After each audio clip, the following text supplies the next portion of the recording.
Nakakulong sa isang madilim na kwarto, nakapikit pero nakakakita ng litrato, mga larawan ng nakaraan.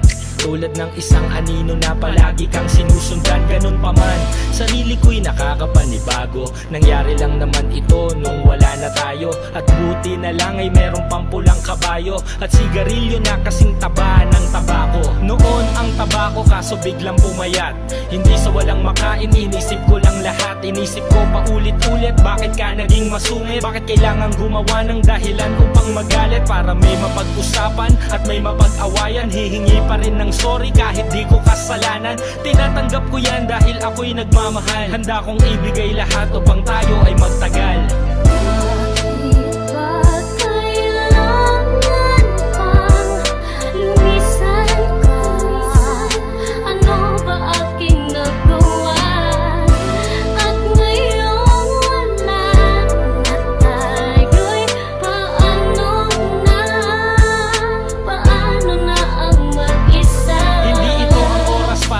Ay magsisihan, nangyari ng lahat, ano pang dapat balikan? Di mo nga tinanggap ang mga pagpapakumbaba, kahit puro ka pa nga kung luluwas ka sa baba. Okay lang, inisip ko na lang na busy lang, kahit puro alibay lang ang nagiging dahilan. Isa na lang at magiging pangatlong beses na yan. Sino ba naman ako para hindi ka pagbigyan? Kabisado mo ang aking kilitit, pag-uugali at amoy sa kasingit-singit akong pag-aari. Wala ako sa iyong maitatago, wala akong hindi sinabi sa iyo na sikreto ko't baho. Ikaw ang aking kakampi na pinagkakatiwalaan, kung kailan tumino dun pa ako pinaghinalaan. May babae daw kasi nakatabi ko sa larawan, nagmahal ka ng sikat, hindi ko na yun kasalanan.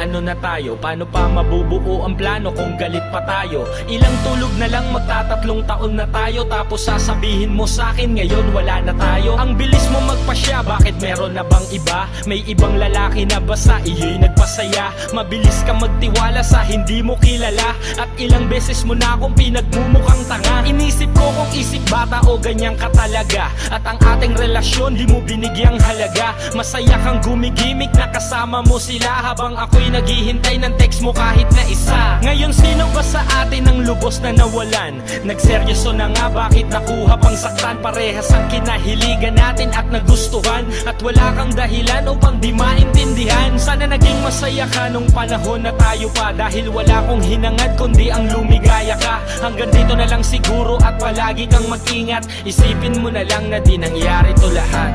Paalam.